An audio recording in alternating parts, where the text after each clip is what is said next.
Assalamu alaikum wa rahmatullahi wa barakatuh. To some and peace out to the rest of you. I'm not here to tell you that Will Smith or Chris Rock or Jada Pinkett or Tiffany Haddish or Tupac are exactly like any of us. They are individuals and they have to have individualities that make them separate. This is a necessity. This is not optional. I'm also telling you that if these celebrities weren't so symbolic of regular people, then frankly, we wouldn't be concerned with the happening on stage, would we? Have you heard me mention celebrities outside of the parallels to us as non-celebrities before? It wouldn't make sense to do that actually because non-celebrities outnumber celebrities by so much, and also because we don't know everything about the inner lives of these celebrities. But we can see who they represent, not necessarily completely as individuals, but who they represent in comparison to each other. And that's what's happening here. So this time I want us to understand whom each party represents in this changing and turbulent time. These women that are cheering on Will Smith know that times aren't the same as what their grandmothers remember. The men cheering him on are doing so as men that weren't taught the difference between what today's woman insists on doing and what grandmom didn't expect to get away with doing.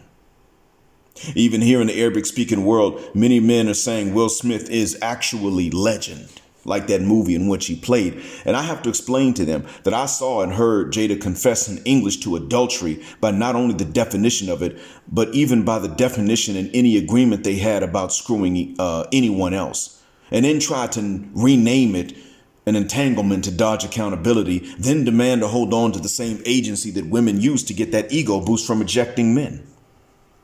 I'm the only one who can say yes and no. Then she told Will that he didn't need to get her back. Then she continues to put all her family business on Red Table Talk up until this day, and she embarrasses him every chance she can find. Now, I'm a man who lost the feeling of embarrassment after a fight in my teens, after my last fight. By the time I reached 21, I had lost feelings of shame and embarrassment. It was a slow change, so maybe it wasn't from that fight. But the point is that I can still feel sympathy for others, and I can still feel things like guilt or innocence. I can tell when I'm wrong or when I'm right. I can still sympathize when someone has to go through things like embarrassment for something they didn't do, but someone else did instead. In other words, I can still understand what would embarrass someone else and what would not most of the time. So in this space, we don't support Will and what he did. We don't support him going along with Jada. Hell, I don't support him leaving, what's her name? Sheree, his first wife, Zampino. However, I do want us to remember who Will is in relation to us in all of this and in relation to everyone else. He is who we as most Western men, let alone black men, used to be. Especially non-idness black men. NS, non-stereotypical.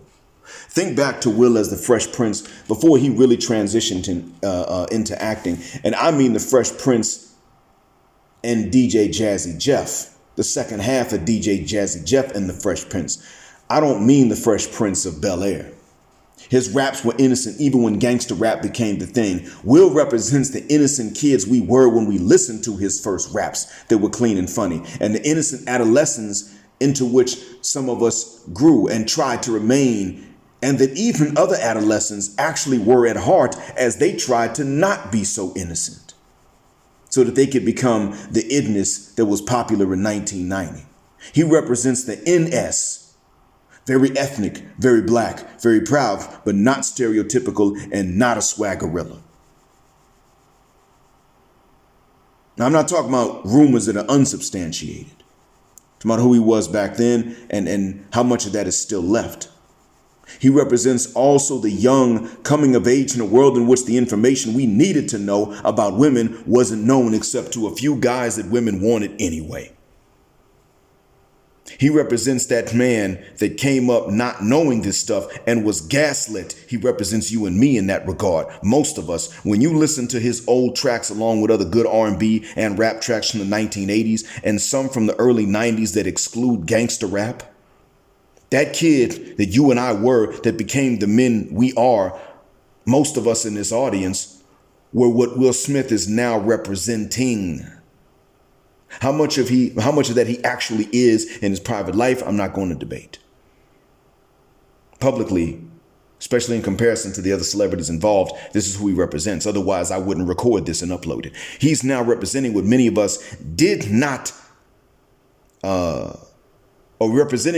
not representing what we did not become. He's representing us as we did not become these things because, no, you know what? I take that back. He's representing what many of us did not become previously because we got this red pill info, but we didn't have it back in the day. So without it, many of us would have become him today, slapping other men for harmless jokes because of an edge on which we live as our Jadas cheat and call it open relationships and entanglements while bragging that they still control access to them draws and while dodging accountability, bragging about the authority, then demanding that we be traditional while they be liberated. That's exactly what's going on here. She demands to be liberated, but that he must be traditional. So this transitions into whom Jada represents. She represents the options that are available to us, imprinted by idness, pining for them after their deaths. They'll finally settle for us and still wish that the idness for which they pine would replace those of us for whom they settled. Tiffany Haddish represents the same desires, the woman with the same desires, as she actually is that. But she actually personally is the single friend who won't settle. Same desires as Jada, but she will not settle. So she just drives away the men that will give her a chance, and she winds up single and out of options when she ages. Tiffany does more than represent that woman. She is that woman. And this is why she told Jada that when they got home, Jada better take care of business and duck his sick from behind. She said that. Now, you know what? I doubt that Jada actually did that, and it's not my business whether she did or not.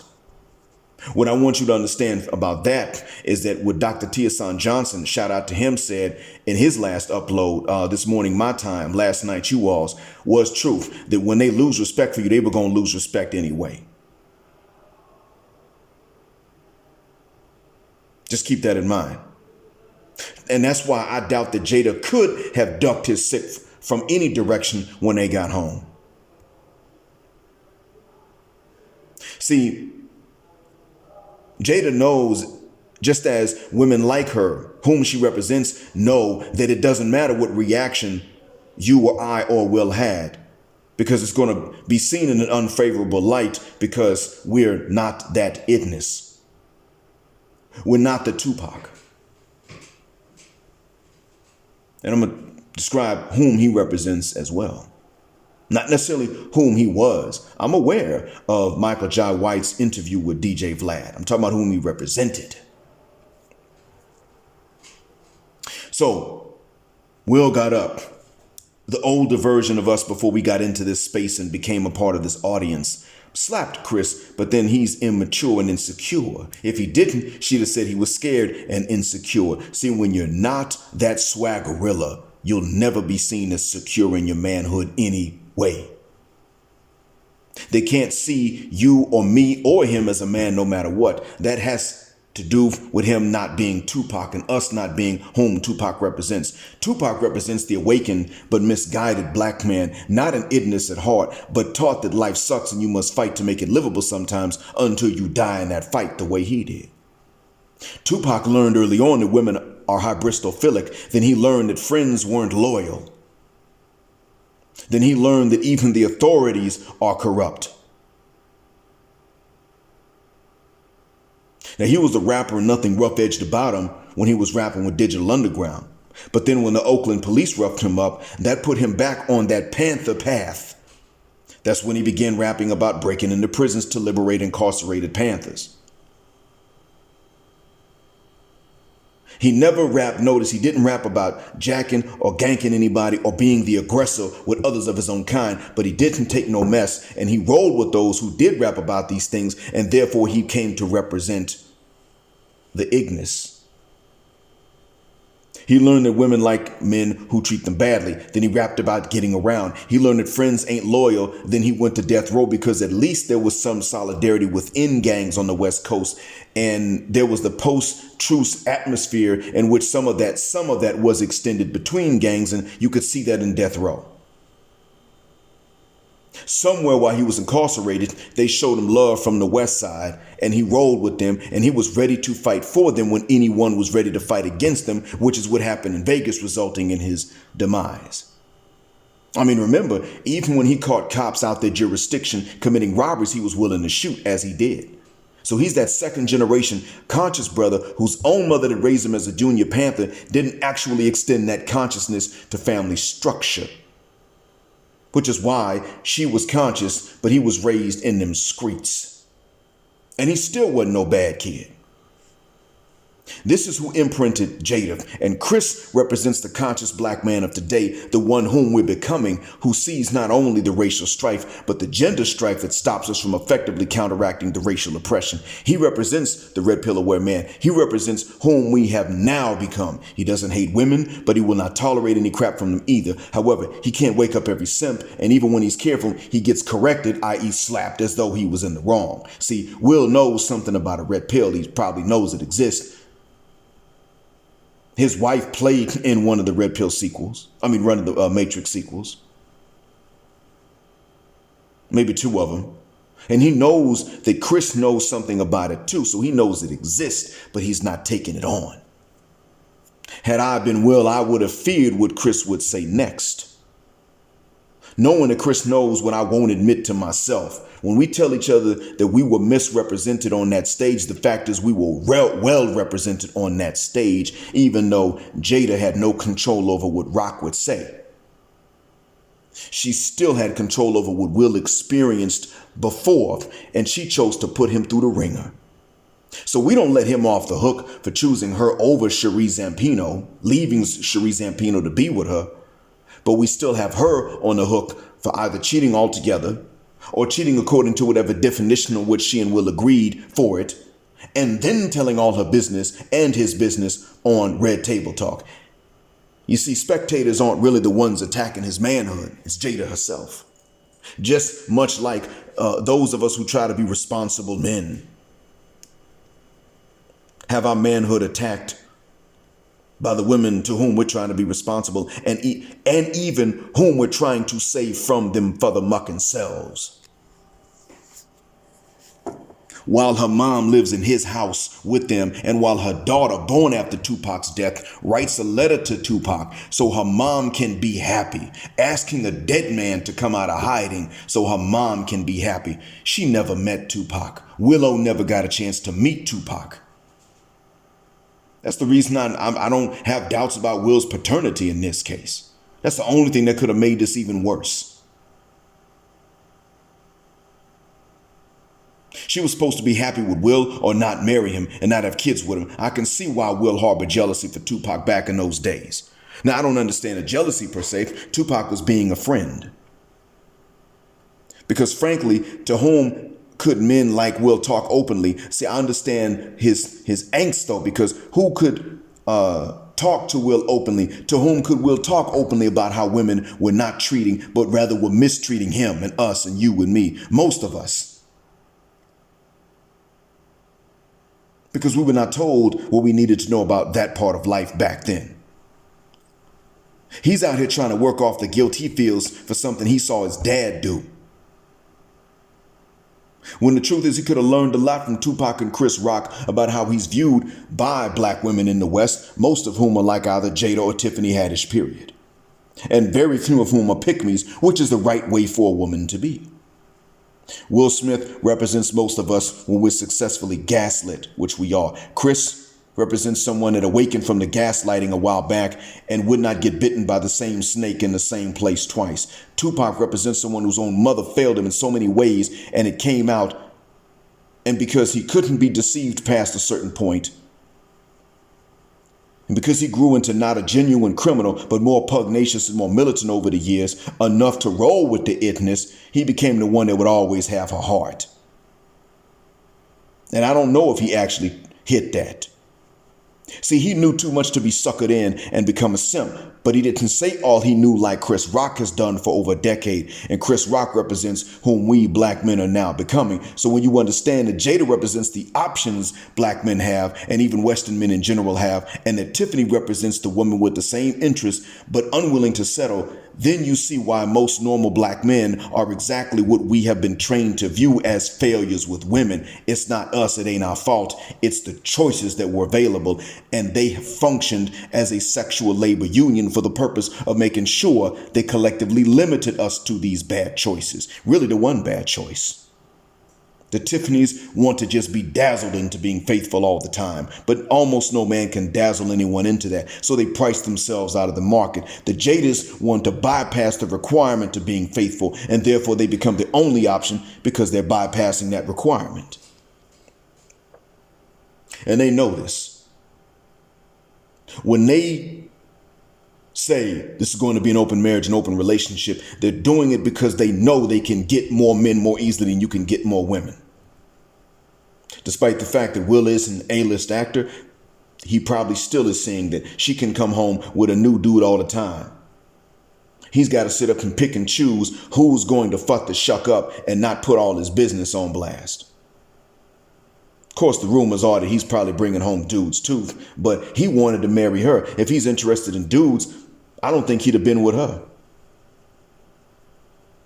I'm not saying that any of them are exactly these personalities. Again, let me reiterate that, but that this is how they are in relation to each other in comparison and contrast, and which personalities of the non-celebrity black American population they represent, whether they're that or not in private. Will may be a jerk in real life like the actress that played the first Aunt Viv said, or not, but he's not Anthony Cross. Anthony Cross is the real name of Tretch from Naughty by Nature, for whom Pepper declined Will. Chris Rock may not call himself red-pilled or MGTOW or anything like that, despite playing in a Matrix sequel itself, but he is in comparison to Will. Tupac wasn't really a gangster either, but he became more militant as time went on. Many women aren't out here demanding open relationships and marriages yet, but the numbers that do are growing. Many women are like Tiffany in the meantime, feeling underwhelmed by men in general and deciding that they're just going to keep on dropping them. Not so much that they want to cheat, but they'll just keep dropping one after the other until they're impressed by a man who's bulletproof and can fly. And many women from in and outside of celebrity circles are glad to see a man react with unnecessary violence to a non-threat just because a woman's feelings are hurt, despite that same woman's done much worse to herself and her husband than that joke. Now, these categories are introduced to the world at large to see. And when Arabs here ask me why I ain't in favor of Will slapping Chris, though I sympathize with him being gaslit in his youth like the rest of us, into thinking he's never enough, I will not hide why he slapped him and how she herself attacked his manhood. Because that's coming over here too. There's even a new word in Arabic for it, nasawiya. This is why I do what I do. I don't want to see the family ruined as an institution. But I'm going to be honest with you, where you live, it's already been ruined. I want to go on and I want to tell you more, but I'm going to suffice it to say that there's a man who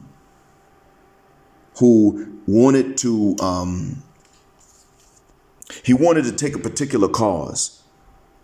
And he wanted to actually build a community around that cause. And to build community, he had to start a family. And he made himself available to the women of his own, well, I wouldn't even say community, but the women of his own population. He made himself available for that purpose. Because, you know, they love to say that we don't build. And the women of his population like to say the same thing. And I'm going to tell you what I found out. I found out that all this time she was entertaining him. She was actually being a horrible person, running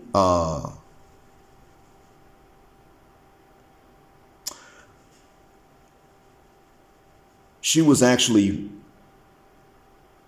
taking everything that he said that was nice, while he's trying to actually get somewhere with her in order to start a family and start the basis of a community that she wanted to be in existence.